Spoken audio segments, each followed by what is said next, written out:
Muito bem, amigos e amigas do Bíblia Fácil Campinas. É bom estar aqui de volta. Nós estamos nessa série especial do livro de Apocalipse, Revelação de Jesus.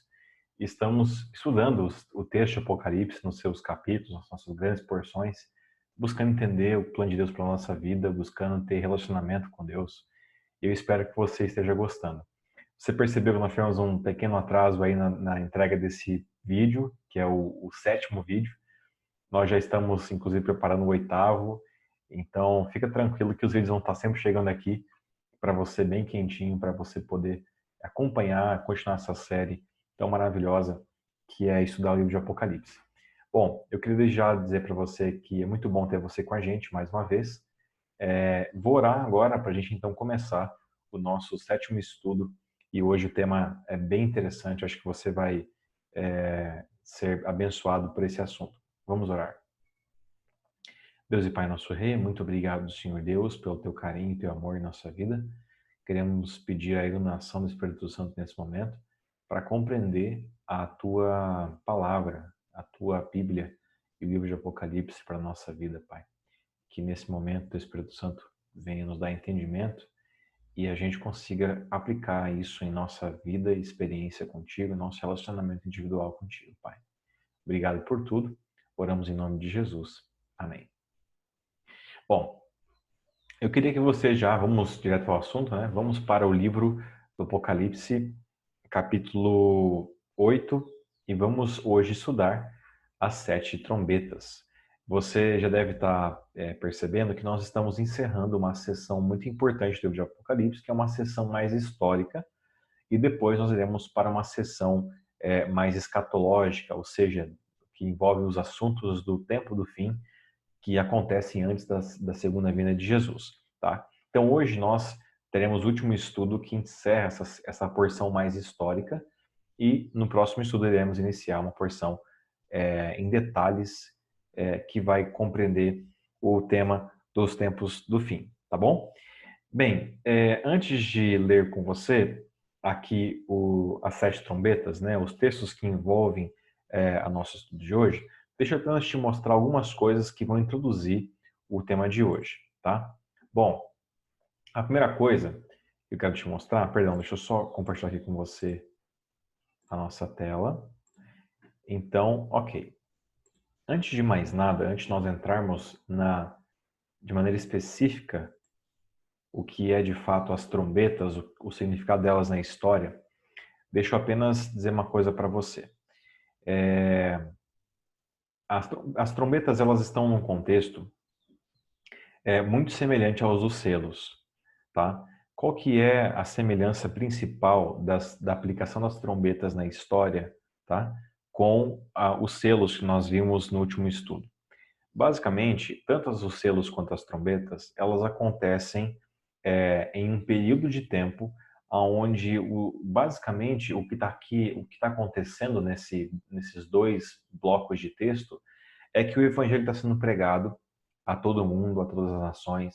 Deus está fazendo a sua obra de levar a mensagem de salvação ao mundo. Aliás, esse é o grande foco de Deus nesse mundo, certo? É levar o evangelho, levar a salvação, arrependimento, perdão e para que todos estejam em Cristo, porque essa é a nossa única saída diante do nosso estado de pecado, né? E de condenação pelos nossos erros. Então, basicamente, as trombetas e os selos estão dentro desse quadro maior, que é a pregação do evangelho.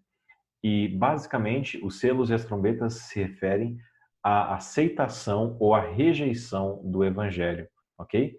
E, tendo isso em mente, essa moldura maior, vamos entrar em alguns detalhes das trombetas. Primeira coisa é que quando nós lemos que as trombetas são tocadas, né, aqui no capítulo 8 do livro de Apocalipse, nós estamos falando de um tipo de trombeta, tá? Que nós temos, das possibilidades que nós temos. A palavrinha aqui no original grego de Apocalipse, ela se refere à palavra shofar do hebraico, né, do Antigo Testamento, na qual essa é uma trombeta que era tocada em alguns contextos lá no antigo Israel, tá? E o shofar em si, ele é feito do chifre de animais, tá? Passando aqui para você ter uma noção maior, As trombetas tinham um momento específico para ser tocadas lá no antigo Israel, né? Elas poderiam ser tocadas numa convocação para a batalha, num aviso de um iminente ataque, na coroação de um novo rei, no chamado para reunir o povo, né? E também, principalmente, durante as guerras e no serviço do santuário. Então, todas essas aparições aqui, elas acontecem num contexto onde aparecem o tocar das trombetas. Contudo, nós temos aqui um texto importantíssimo para a nossa compreensão do toque das trombetas no Antigo Testamento, que vai servir de chave de interpretação para a compreensão das trombetas de Apocalipse. Vamos ler comigo o texto. Os filhos de Arão, os sacerdotes, tocarão as cornetas, ou trombetas, né? A tradução está como cornetas aqui. Este é um decreto perpétuo para vocês e para suas gerações. Quando em sua terra vocês entrarem em guerra contra um adversário que o esteja oprimindo, toquem as cornetas, e o Senhor, o Deus de vocês, se lembrará de vocês e os livrará dos seus inimigos. Também, em seus dias festivos, nas festas fixas, e no primeiro dia de cada mês, vocês deverão tocar as cornetas, por ocasião dos seus holocaustos e das suas ofertas de comunhão, e elas serão um memorial em favor de vocês perante o seu Deus. Eu sou o Senhor, o Deus de vocês. Curioso aqui esse texto, porque ele fala especificamente de dois momentos em que as trombetas elas eram tocadas no contexto do povo de Deus chamado de Israel. Primeiramente, quando num contexto de guerra o povo de Deus estava sendo oprimido e sofrendo a derrota, as trombetas eram tocadas como uma lembrança de que Deus poderia livrá-los da batalha e do fim dessa guerra ou da morte em meio à guerra. Então, trombeta aqui nesse contexto se refere à lembrança de Deus e à sua libertação diante de um ataque inimigo. E logo embaixo, as trombetas também eram tocadas nas festas, que eram também rituais para lembrar de Deus e Deus lembrar-se do seu povo, e assim também conceder a salvação através dos sacrifícios, que era a maneira pela qual o povo de Israel oferecia uma oferta de fé, reconhecendo que um dia viria também o Cordeiro de Deus para libertar eles do pecado que habitava neles.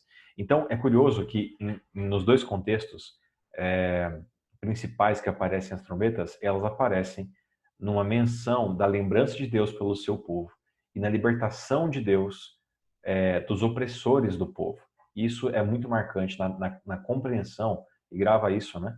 Grave isso, isso é muito importante na compreensão das trombetas em Apocalipse. As trombetas são tocadas no momento em que Deus liberta o povo ou de uma opressão inimiga, né, humana inimiga, ou da própria opressão do pecado. Então, agora no contexto do Novo Testamento, também nós temos essa ideia das trombetas soando, né? Por exemplo, em 1 Tessalonicenses 4,16 fala assim: pois dada a ordem com a voz do arcanjo e o ressoar da trombeta de Deus, o próprio Senhor descerá do céu e os mortos em Cristo estarão primeiro. Em outras palavras, nós temos aqui um claro exemplo de que no contexto do Novo Testamento, se referindo à volta de Jesus, nós temos o tocar das trombetas pela boca, né, do arcanjo, e nós teremos a libertação, não só dos poderes desse mundo, mas também do poder do pecado. Percebe que as trombetas são sempre tocadas nesse contexto preciso de perseguição humana ou da opressão, né, e dessa perseguição do pecado que habita em nós. E Deus, nesse contexto, é lembrado para nos libertar dessa opressão, ok? Quando que as trombetas de Apocalipse, elas se iniciam, né? Quando inicia as trombetas de Apocalipse? Bom, para isso, nós já lemos logo de início o verso 2 e 3. Se você acompanha comigo, o texto fala assim: então, no verso 2, capítulo 8, né? Então vi os 7 anjos que se acham em pé diante de Deus, e lhes foram dadas 7 trombetas. E o verso 3 fala o seguinte: vi outro anjo e ficou em pé junto ao altar com um incensário de ouro, e foi-lhe dado muito incenso para oferecê-lo com as orações de todos os santos sobre o altar de ouro que se acha diante do trono. Nós temos aqui antes do soar das trombetas, né? Ali no verso 6, nós vamos ver que agora começa, né, o tocar de cada uma das trombetas. E simbolicamente, aqui as trombetas vão ser intervenções de Deus, né? ao longo da história para a libertação do seu povo, porque nós não podemos fugir da linguagem das trombetas do Antigo e Novo Testamento, né? Mas acontece que antes dos falar das trombetas, nós temos aqui uma imagem. E João, na sua visão, ele vê aqui um momento onde aparece um incensário de ouro. E era um local em que um local onde havia muito incenso e ali estava o incenso sendo representado como as orações dos santos. Veja, esse lugar aonde esse anjo ficou em pé junto ao altar era um local específico do templo. Deixa eu ver se eu tenho aqui essa imagem. Acho que eu não tenho aqui agora. Deixa eu só tentar buscar aqui para você uma imagem que pode, quem sabe, ilustrar para você o que eu quero transmitir aqui para você, tá? Deixa eu ver se eu consigo aqui. Espera aí. Vamos lá. Presta atenção nessa imagem aqui. Deixa eu ver se eu acho ela. Quer ver, ó? Dá uma olhadinha nisso aqui, ó.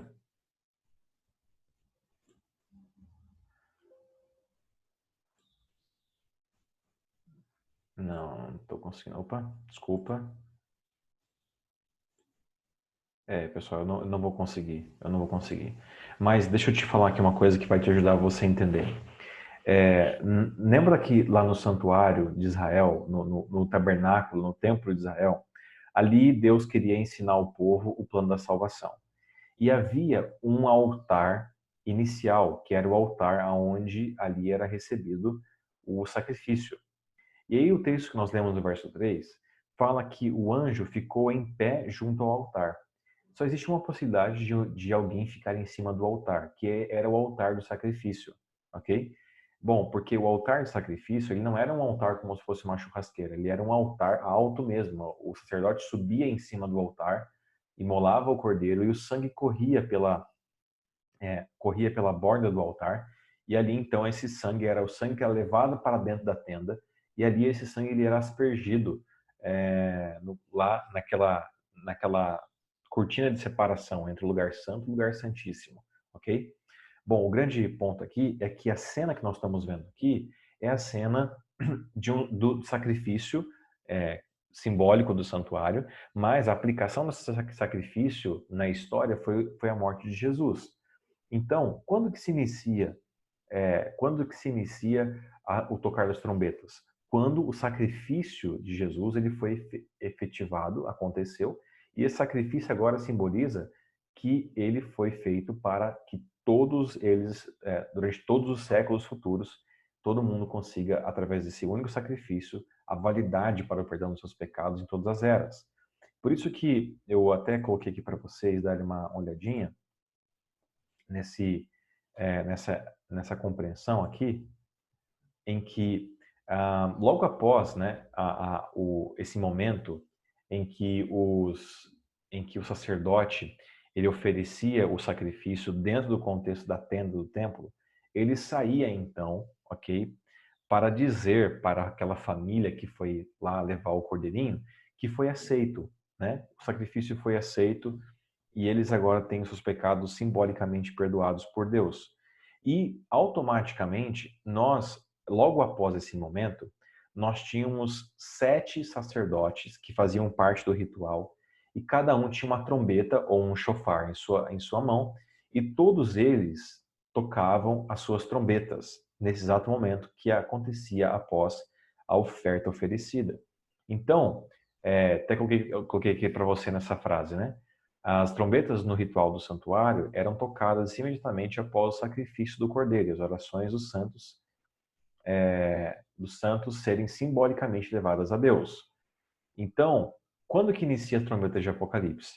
No contexto de Apocalipse, elas acontecem, agora pegando o símbolo, colocando ele na prática, acontecem logo após o sacrifício de Jesus na cruz.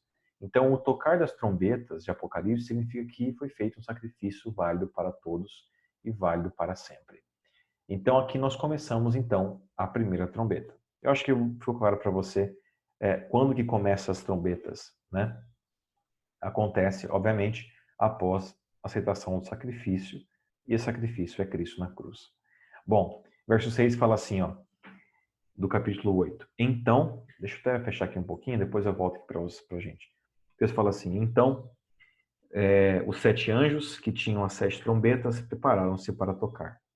Verso 7, então, fala sobre a primeira trombeta. O primeiro anjo tocou a trombeta e houve saraiva e fogo de mistura com sangue, e foram atirados à terra. Foi então queimada a terça parte da terra e das árvores, e também toda erva verde. Bom, você percebe que é um texto que não é tão simples de compreensão, até porque ele usa algumas linguagens que talvez a gente até já viu isso aqui na leitura de Apocalipse, mas como eu te falei, nós iremos ter que usar muitas fontes do Antigo Testamento para a gente compreender, pegando essas fontes do Antigo Testamento como chave hermenêutica, como chave de interpretação bíblica, para a gente entender o que de fato João quer dizer nesse contexto aqui. Lembrando a vocês que a Bíblia ela se interpreta por ela mesma, então a gente tem que usar desse mecanismo. Aqui nós temos duas expressões chaves que são importantes para a compreensão desse texto. A primeira delas é chuva de pedra e fogo na terra, e a expressão terça parte da terra atingida. Muito bem. Então, com relação à primeira expressão, chuva de pedra, aliás, aqui o texto fala saraiva, né? Houve saraiva. A tradução de saraiva na nossa língua portuguesa tem a ver com chuva de pedras, tá? E aqui fala saraiva e fogo de mistura com sangue. Bom, automaticamente, quando um leitor atento da Bíblia vai perceber que nós temos paralelos com essa questão de chuva de pedras e fogo na terra. Por exemplo, você vai se lembrar que chuva de pedra e fogo na terra, se eu não me engano, é a 7ª ou a 6ª praga que caiu no Egito, tá? Eu acho que é a 6ª, se eu não estiver enganado, tá bom? E aí o texto fala assim, lá referente a essa praga. E Moisés estendeu a sua vara para o céu, e o Senhor deu trovões e chuva de pedra. E fogo corria pela terra, e o Senhor fez chover pedra sobre a terra de Israel, de maneira que havia chuva de pedra e fogo misturado com a chuva de pedra tão grave, qual nunca houve em toda a terra do Egito, desde que veio a ser uma nação. Por toda a terra do Egito, e chuva de pedras feriu tudo quanto havia no campo, desde os homens até os animais. Também a chuva de pedras feriu toda a erva do campo, e quebrou todas as árvores do campo. Somente na terra de Gozém, onde estavam os filhos de Israel, não havia chuva de pedras.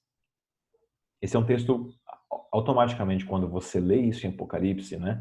Essa expressão chuva de pedras e fogo misturado com sangue, e você não consegue desconectar esse momento daquele momento que nós vemos um texto paralelo, e não só um texto que é parecido.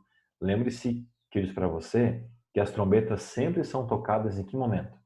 No momento onde Deus é lembrado e Deus vem para libertar o povo de uma opressão, seja do pecado ou seja de um opressor, um opressor político, econômico, físico, militar, tá?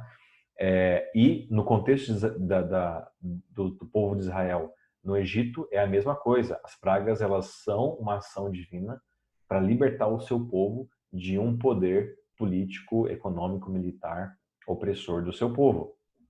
Então, as trombetas sempre estão nesse contexto, e aqui aparece mais uma vez a primeira trombeta se referindo a esse contexto lá inicial, né? E agora, deixa eu só dizer para vocês mais uma coisa. A ideia da terça parte da terra ser ferida é o seguinte: geralmente a expressão a terça parte de alguma coisa, ela se refere, em alguns textos do Antigo Testamento, como por exemplo de Isaías, Jeremias, ela se refere a uma parte do povo de Deus que ela se apostatou, entrou em apostasia e acaba sendo de fato um povo que às vezes atrapalha o povo de Deus e persegue o povo de Deus. Essa mesma expressão terça parte da terra, se você ler em Apocalipse 12, por exemplo, fala que a terça parte das estrelas do céu foram arrastadas pelo dragão. E esse é um símbolo do fato de que o dragão tirou a terça parte dos anjos do céu para a sua grande rebelião na terra. Então, essa ideia da terça parte da terra atingida tem a ver com a parte do povo que se corrompeu e se perverteu e torna-se, então, o opressor do povo. E nesse contexto da pregação do evangelho, em que momento acontece uma ação divina que fere uma parte de um povo de Deus apostatado. Bom, muitos teólogos então interpretam esse momento como a destruição de Jerusalém no ano 70.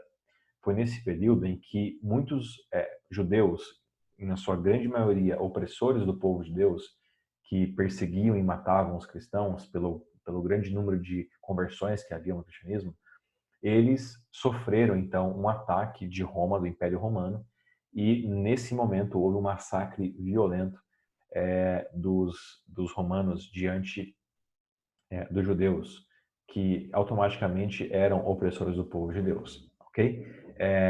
Esse evento em si, ele é um evento muito trágico na história de Israel, e foi nesse momento que, inclusive, os cristãos não se aliaram aos judeus nessa guerra contra o poder romano, né, reconhecendo que não é assim a maneira pela qual Deus vai vencer as batalhas físicas e a batalha espiritual que acontece nesse mundo.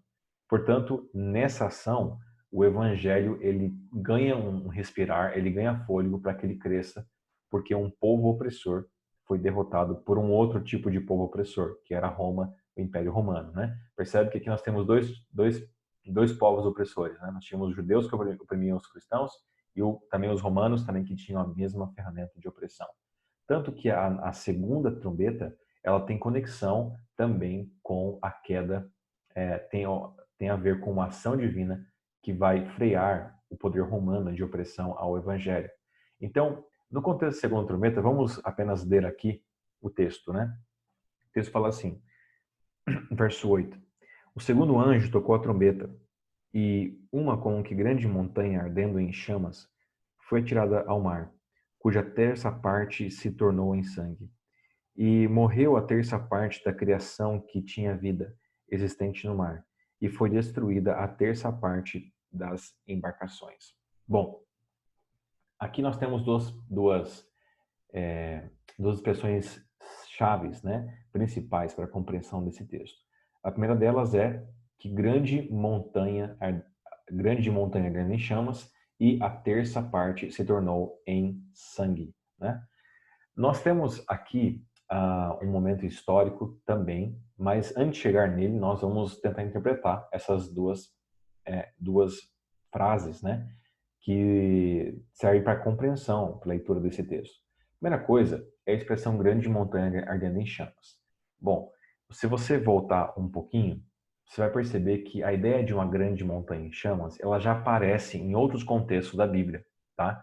Por exemplo, em Jeremias 51, 24 e 25, nós lemos o seguinte: Retribuirei a Babilônia e a todos os que vivem na Babilônia por toda a maldade que fizeram em Sião diante dos olhos de vocês, declara o Senhor. Estou contra você, ó montanha destruidora. Você que destrói a terra inteira, declara o Senhor. Estenderei minha mão contra você.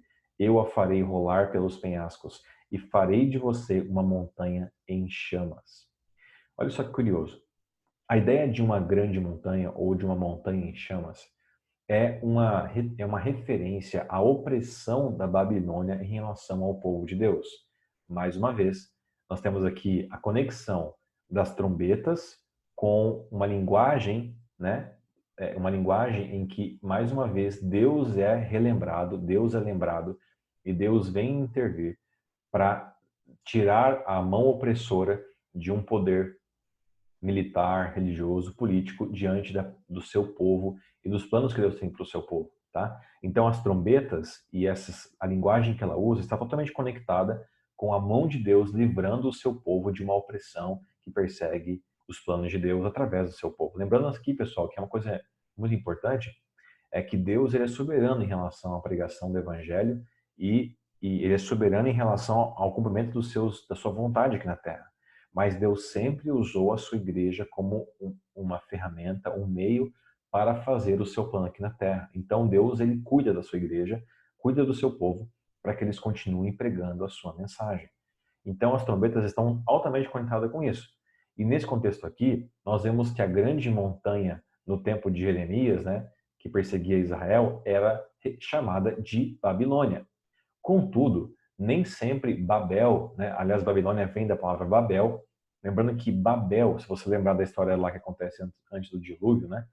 Perdão, antes do dilúvio, né? Da separação das línguas, nós temos um momento em que a humanidade ela tornou-se altamente má, né? Altamente, assim, como posso dizer, altamente cruel. Aliás, eu estou aqui confundindo as coisas, né? O dilúvio, perdão, Babel veio um pouco depois, né, do dilúvio.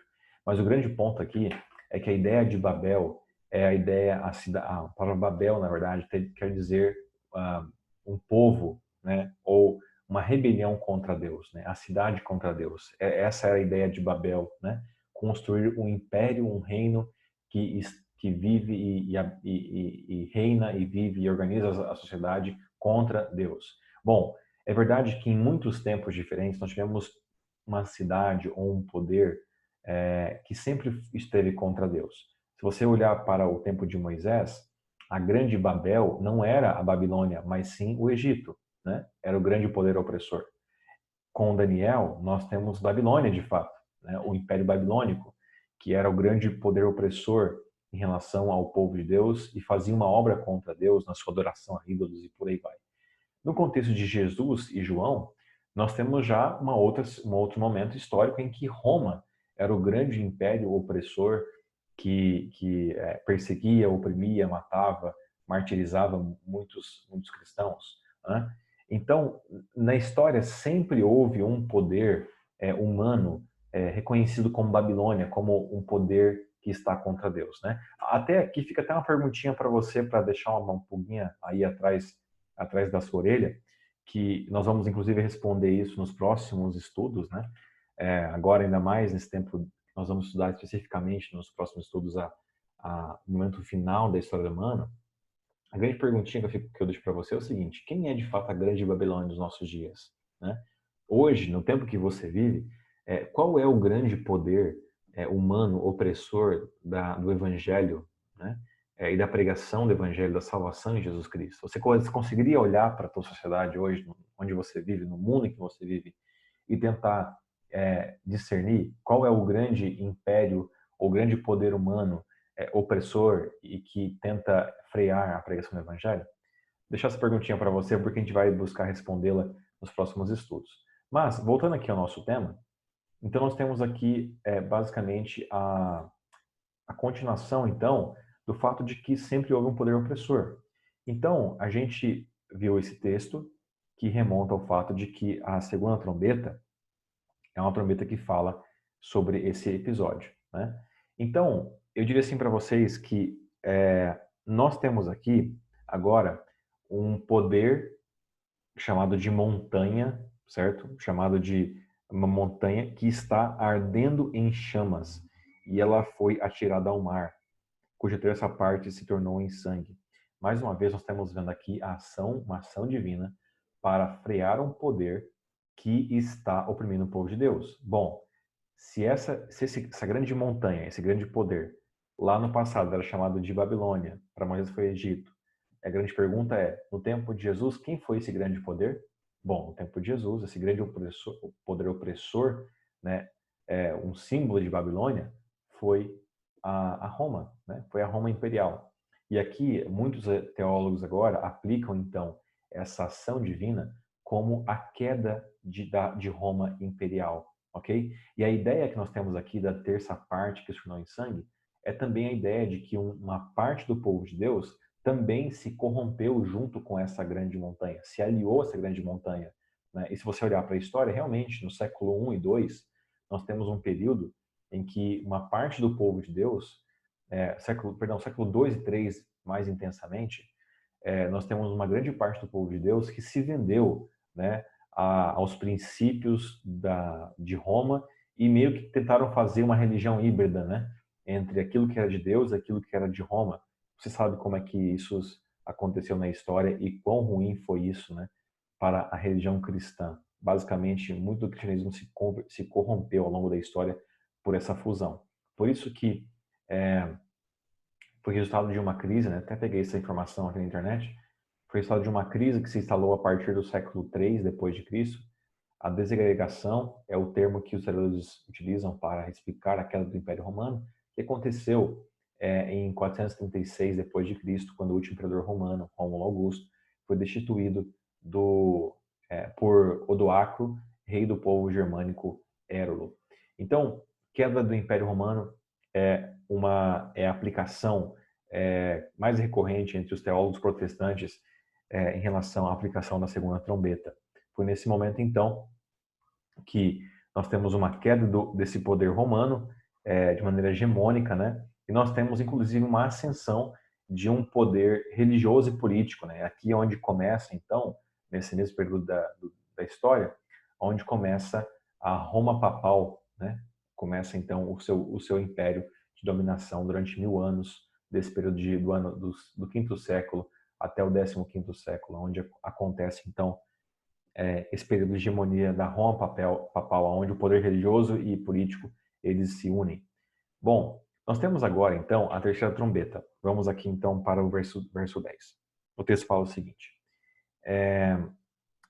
o terceiro anjo tocou a trombeta e caiu do céu sobre a terça parte dos rios e sobre as fontes das águas uma grande estrela ardendo como tocha. O nome da estrela é Absinto. E a terça parte das águas se tornou em absinto. E muitos dos homens morreram por causa dessas águas, porque se tornaram amargosas. Muito bem. Nós temos aqui, mais uma vez, as palavrinhas centrais para a gente entender o texto. A primeira palavra é grande estrela, e a segunda palavra, fonte das águas, que você vai perceber que é fundamental para a compreensão desse nosso texto. Bom, quando se fala sobre uma grande estrela, do que nós estamos falando aqui nesse contexto? Nós temos aqui algumas expressões no texto de Apocalipse que nos dá a entender que essa grande estrela que cai do céu, né, ela tem uma conexão textual com outros textos que nós já vimos na Bíblia, como, por exemplo, Isaías 14, verso 12, que fala o seguinte: como caíste do céu, ó estrela da manhã, filho da alva, como foste lançado por terra. Agora Cristo, em Lucas 10, verso 8, fala assim: e disse-lhes: eu vi Satanás como raio cair do céu. Então, nós temos aqui essa expressão de estrela, né? Se você lembrar um pouquinho dos nossos últimos estudos, nós vimos que estrela pode significar ou líderes da igreja de Deus, ou também pode significar anjos, ok? Então, uma estrela por si só, ela significa anjo, né? E a ideia dessa estrela que cai do céu, ela por diversas vezes, não só aqui em Lucas, em Isaías, também nós vemos a mesma coisa acontecendo em Apocalipse 12, verso 7, né?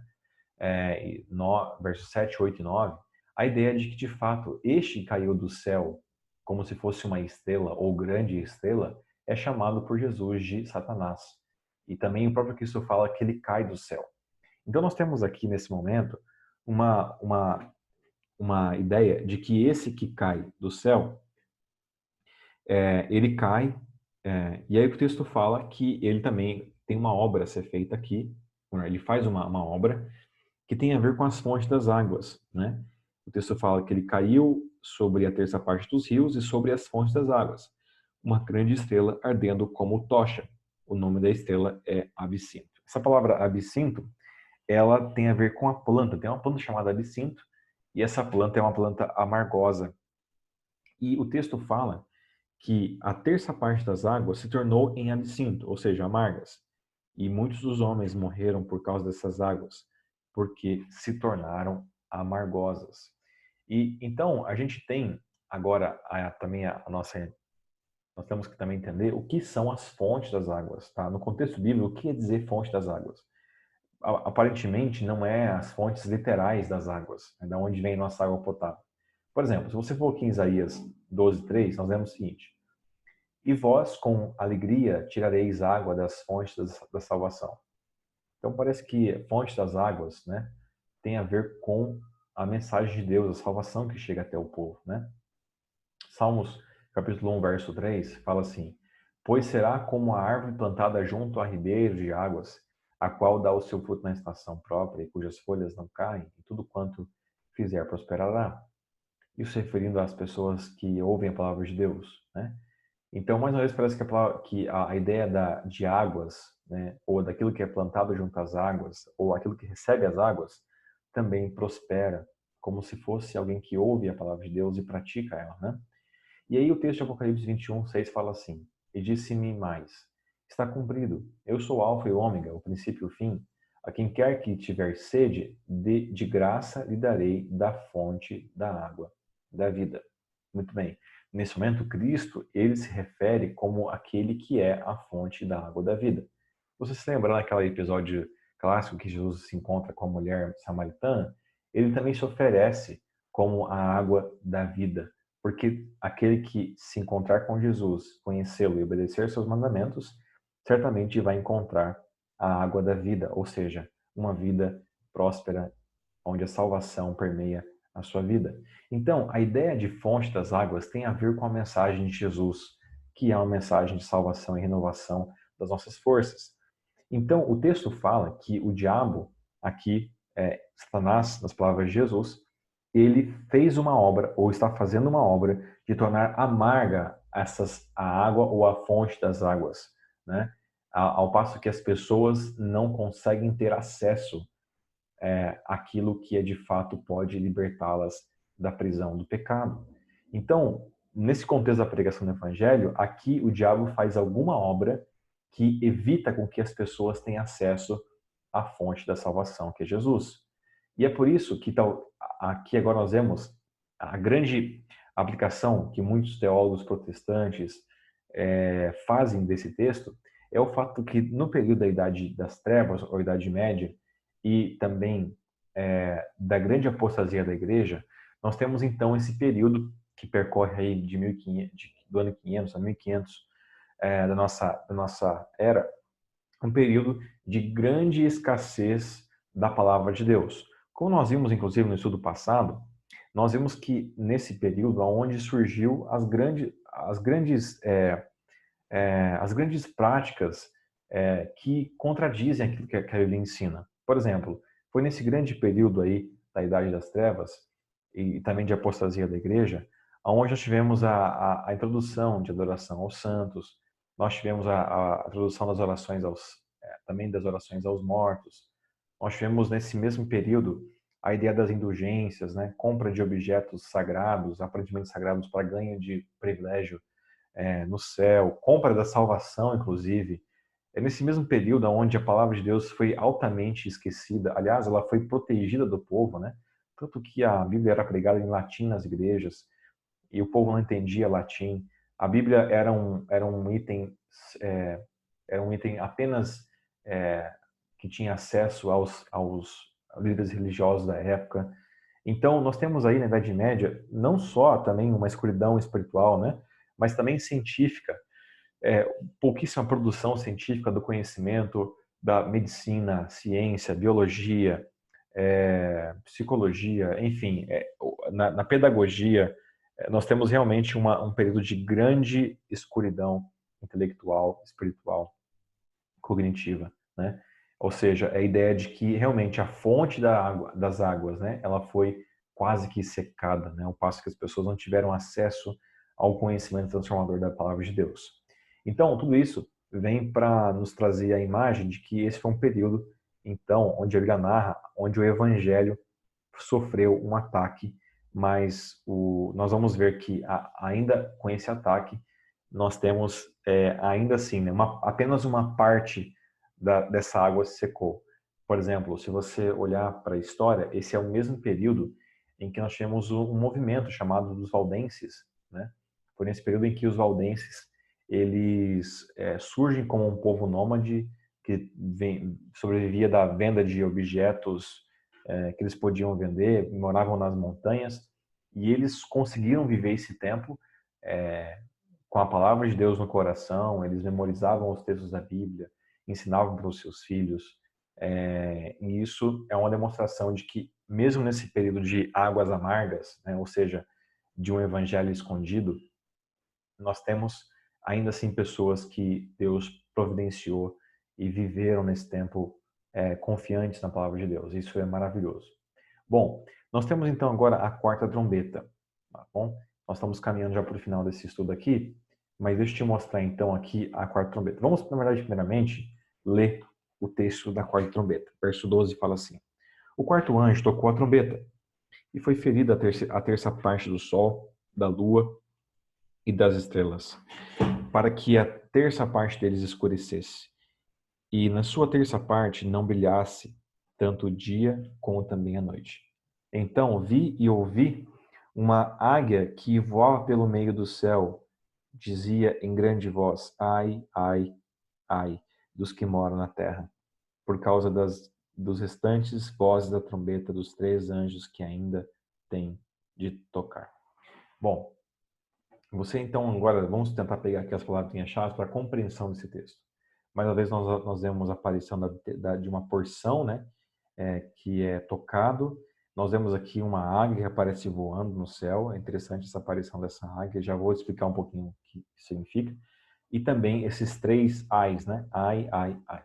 Bom, deixa eu te mostrar aqui, primeiramente, o que nós temos como algo importante. Bom, nós temos aqui na quarta trombeta o escurecimento do sol, da lua e das estrelas. A ideia do sol, lua e estrela se escurecendo, inclusive na luz do dia, né, é um fenômeno, ou melhor, é uma expressão, é uma, uma ideia que aparece recorrente no texto bíblico e até puxei para vocês alguns textos que aparecem isso na Bíblia, tá? E vamos ver o contexto em que eles aparecem, tá?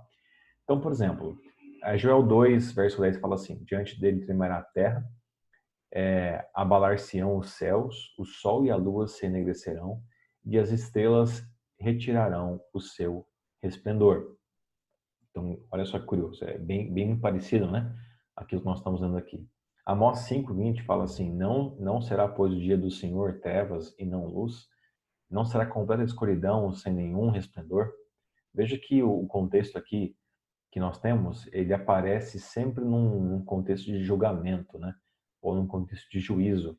É o que aparece tanto em Joel 2 e Amós 5, né? E o texto de Joel 2 começa assim: diante dele tremerá a terra. E essa ideia da terra tremer, ou é, o resplendor de Deus aparecendo aqui em Amós 5, sempre tem a ver com um julgamento divino, ou aquilo que vem para Deus se manifestando nesse momento, tá? Então, Ezequiel 32, versos 7 e 8 fala assim: e apagando-te eu cobrirei os céus e enegrecerei as tuas estrelas. O sol encobrirei com uma nuvem e a lua não deixará resplendor a sua luz. Todas as brilhantes luzes do céu enegrecerei sobre ti e trarei trevas sobre a tua terra, diz o Senhor Jeová. Bom, então assim, olha, sempre quando aparece essa expressão, é uma expressão onde o sol, a lua, as estrelas se escurecem, ela sempre tem a ver com a aparição de Deus e Deus trazendo o seu juízo, trazendo a sua vontade para a terra, fazendo os seus propósitos, seus planos. E automaticamente os planos de Deus com relação à terra, eles são opostos. Nossa terra tem, nosso modelo de vida aqui na terra tem um jeito de ser que contradiz em muitas partes aquilo que Deus quer fazer. E aí o texto fala que isso provoca escuridão, né? No contexto que nós vivemos. E aí o texto fala da ideia de que uma águia passa voando pelo meio do céu e diz em grande voz: ai, ai, ai.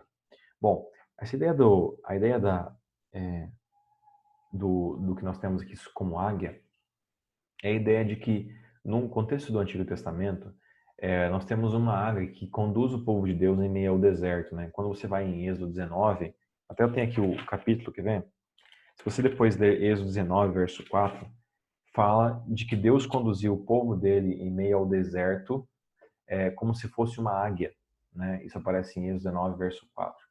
Então a ideia dessa aparente águia que aparece aqui é a ideia de que nesse período de escuridão, né? Esse período de... Lembre-se que escuridão, no contexto aqui de Apocalipse, nós já dizemos isso, é um contexto de ausência do evangelho, né? Isso aqui é importante. Quando nós vimos lá, se não me engano, o segundo selo, o terceiro selo, fala sobre um cavalo negro, um cavalo escuro, que traz a ideia da ausência do evangelho. Bom, que isso quer dizer? Isso quer dizer que nós estamos aqui dentro de um período histórico onde Deus está promovendo um avanço da sua obra, ele está de fato levando o seu evangelho para um momento final de pregação do evangelho.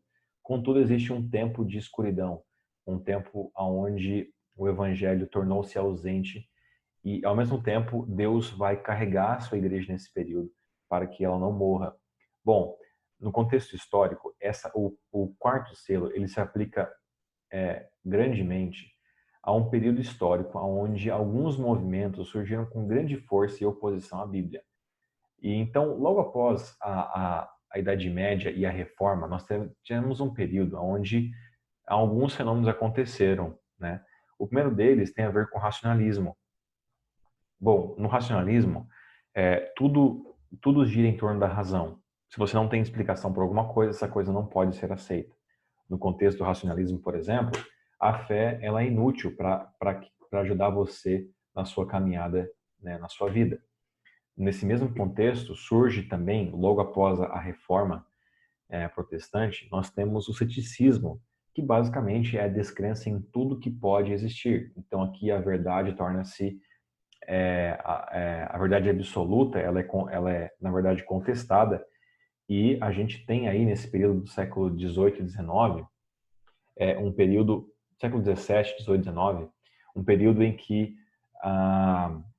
o relativismo, né, ele surge como um produto aí do ceticismo, na qual o ser humano agora perde as bases para acreditar diria para você, em verdades absolutas. O liberalismo também surge como um movimento que tem suas grandes expansões, e eles não ficam apenas em um bloco específico, né? Mas também é daqui que é onde surgem muitas ideias progressistas, no incentivo de que o ser humano, juntamente com o humanismo, né? O ser humano é o centro de todas as coisas, ele pode resolver todas as coisas, e o humanismo trouxe isso, né? Como o homem como centro do universo. E isso acaba fazendo com que o ser humano ele tenha também um foco exagerado em si e naquilo que ele mesmo pode fazer. É também nesse mesmo período aqui que surge o darwinismo. Automaticamente a ideia de Deus ela vai acabando se esfriando, e nesse mesmo período também é onde o Nietzsche ele dá aquela frase categórica, né, ou aquela frase famosa de que Deus morreu, né? Então, aqui é onde a fé ela é altamente atacada, a Bíblia aqui ela é altamente rejeitada como fonte de verdade e de prática. Ou seja, realmente aqui o ataque que começa no terceiro selo, ele se intensifica, né? Portanto, o texto fala assim: ai, ai dos que moram na terra por causa dos instantes das vozes, das trombetas, dos três anjos que ainda tem de tocar. Ou seja, haverá ainda um momento em que o evangelho ele também vai continuar sofrendo ataque, mas Deus promete libertar todo tipo de ataque que pode sobrevir. Bom, para fechar, pessoal, é o seguinte: em razão do tempo, eu não vou conseguir passar com você a quinta e a sexta trombeta. Eu vou apenas dizer para você um contexto geral delas, e depois eu vou passar com você a última trombeta também, de maneira breve e objetiva, em função do tempo que nós temos aqui, tá bom? Bom, então, só para você ter uma visão geral, ok, então, muitos teólogos aplicam a quarta trombeta como um secularismo que surge nesse período do final desse milênio, né? No final ali do século XVII, XVIII e XIX, nós temos, então, esse período chamado de secularismo. Bom, então, resumidamente, nós temos aqui a aplicação das trombetas na história. Primeiro juízo de Deus sobre Jerusalém, nós temos depois a queda do Império Romano, a apostasia da igreja cristã, o secularismo então substitui o evangelho, ateísmo e rejeição de Deus, que essa é a aplicação da quinta trombeta, e nós temos então a sexta trombeta como a crise final de Apocalipse 13 e 16. Nós iremos exatamente ver isso nos próximos estudos, tá bom?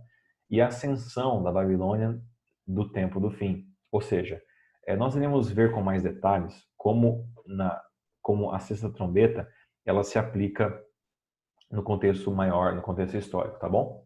E a sétima trombeta, ela tem a ver com a volta de Jesus. Curiosamente, nós temos aqui um texto, que é o texto de Apocalipse 10, verso 5, onde fala sobre a sétima trombeta. Olha só aqui como fala esse texto. Então, o que eu tinha visto de pé sobre o mar e sobre a terra, levantou a mão direita para o céu e jurou por aquele que vive para todo sempre, que criou os céus e tudo que neles há, a terra e tudo que neles há, e o mar e tudo que nele há, dizendo: não haverá mais demora, mas nos dias em que o sétimo anjo estiver para tocar sua trombeta, vai se cumprir o mistério de Deus, da forma como ele anunciou aos seus servos, os profetas. Então, antes de se cumprir a sétima trombeta, vai acontecer algo antes disso, ok? Lembra que a trombeta está conectada à pregação do evangelho e libertação de Deus nesse contexto, né? Então, o texto fala que antes da sétima trombeta ser tocada, nós teremos o cumprimento do mistério de Deus. Deixa eu ver se eu coloquei isso aqui. Olha, em Efésios 3, verso 3 a 6, fala um pouquinho sobre esse mistério de Deus, né? Paulo fala assim, ó: o mistério que me foi dado a conhecer por revelação, como já lhe escrevi brevemente, ao lerem isso, vocês poderão entender a minha compreensão do mistério de Cristo. Esse mistério não foi dado a conhecer aos homens de outras gerações, mas agora foi revelado pelo Espírito aos santos apóstolos e profetas de Deus, a saber que, mediante o Evangelho, os gentios são cordeiros com Israel, membros do mesmo corpo e co-participantes da promessa em Cristo Jesus. Então, o que de fato é o mistério de Deus que nós lemos em Apocalipse? Paulo, ele nos revela que o mistério de Deus, a qual João se refere aqui, em Apocalipse 10, verso 7, é o plano de Cristo em salvar o mundo por meio da cruz. Basicamente, é o que Paulo fala. Mediante o evangelho, agora gentios e judeus, eles são uns no mesmo corpo e eles participam da promessa em Jesus Cristo. Essa promessa tem a ver com a salvação de cada um de nós, o plano de salvação que nós encontramos em Cristo. Então, quando todas as pessoas, ou seja, quando encerrar o ministério, né? Quando se cumprir o mistério de Deus, ou seja, a pregação do evangelho, então será tocada a trombeta.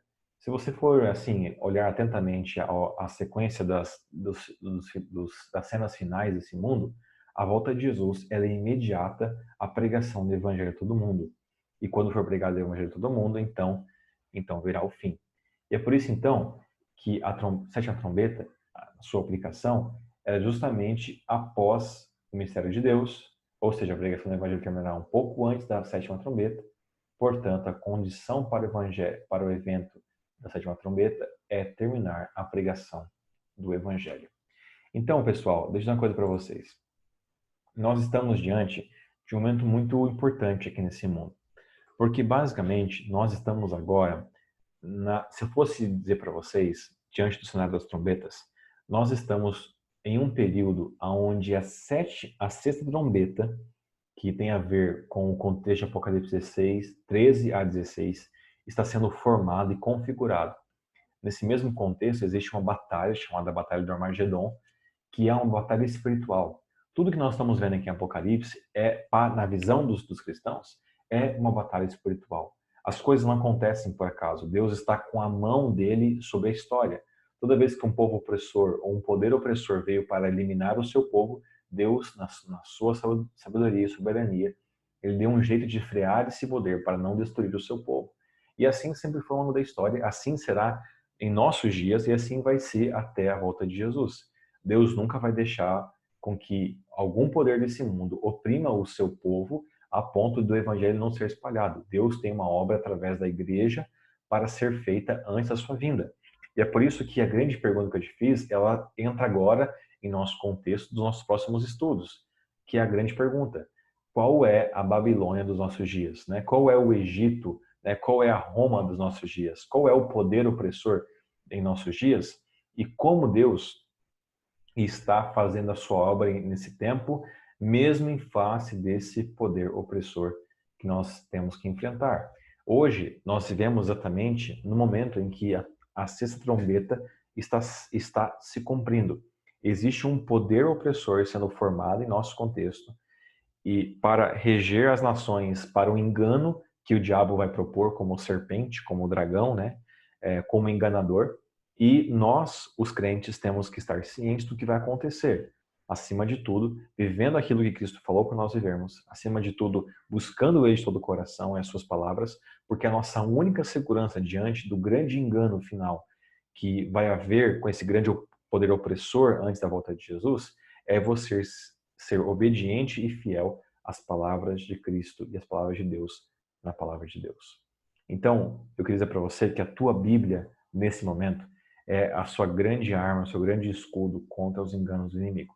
Quanto mais você levar a sério e conhecer sobre o que vai acontecer nas cenas finais desse mundo, mais você vai confiar que obedecer às palavras de Deus, aquilo que está na sua palavra, vai ser o teu grande alicerce, a tua confiança, o teu poder para vencer os ataques do inimigo no tempo do fim. Por isso, que você seja muito abençoado por esse estudo. Eu quero que você cresça cada vez mais. E antes da nossa oração, eu só te falar uma coisa muito importante. Nós recebemos, eu acho que não sei se eu comentei isso no nosso último estudo, mas um amigo anônimo aqui da nossa classe bíblica, ele ofereceu para nós um presente especial para cada um dos alunos que está nos acompanhando, que mora aqui em Campinas ou aqui na vizinhança de Campinas. Um livro especial para você receber como presente, tá? Isso aqui não tem custo nenhum. O livro Grande Conflito é um livro que vai expandir a sua visão em relação às cenas finais desse mundo, e ele vai ser um livro também que vai colaborar com aquilo que nós já estudamos da parte histórica de Apocalipse e da parte também que tem a ver com os eventos finais futuros, né, do nosso tempo histórico até a volta de Jesus. Então, esse livro aqui, ele é seu. O que eu vou te pedir é o seguinte: se você hoje eu estou gravando esse vídeo aqui é quinta-feira, hoje é dia 17 de setembro. Você pode receber esse livro de duas maneiras. Você pode ou contactar a pessoa que convidou você para esse estudo, não seja o seu padrinho, um amigo, a pessoa que convidou você para esse estudo, você pode contactá-la e falar assim: olha, eu quero o meu livro que o pastor Edmur falou lá no vídeo, que nós recebemos. Então, esse teu padrinho, tua madrinha, vai poder também te entregar esse livro aqui, O Grande Conflito. Tudo bem? A outra maneira de você receber ou ganhar esse livro e pegar o seu livro é você ir no endereço, que é a rua Joaquim Novaes, 42, aqui no Cambuí, em Campinas, no bairro Cambuí. Então você pode ir lá nesse próximo sábado, dia 19, das 15 às 17 horas. Nós estaremos lá num plantão para receber você e entregar em mãos o teu brinde, o teu livro, para você ler e você aperfeiçoar a sua compreensão, a sua fé e o seu relacionamento com Deus, tá? Então, deixo aqui então essa dica para você. Contacte o seu amigo que convidou você para essa classe ou vá pessoalmente na rua Joaquim Novaes, 42, Cambuí, Campinas, para pegar sempre aos sábados, somente aos sábados inclusive, das 15 às 17 horas. Você pode estar lá nesse sábado agora, buscando o seu livro, dia 19, agora buscando o seu livro, tá bom? Pessoal, dito isso, obrigado pela sua presença. Eu quero agora fazer uma breve oração com você para a gente encerrar o nosso estudo de hoje. Deus e Pai, muito obrigado, Deus, pela tua companhia conosco. Obrigado porque sempre o Senhor é um Deus bondoso que nos acompanha em cada um dos nossos passos. Ó Deus, nesse momento eu espero que o Senhor tenha feito a sua obra nesse coração, que ouviu a tua palavra e estudou a tua palavra.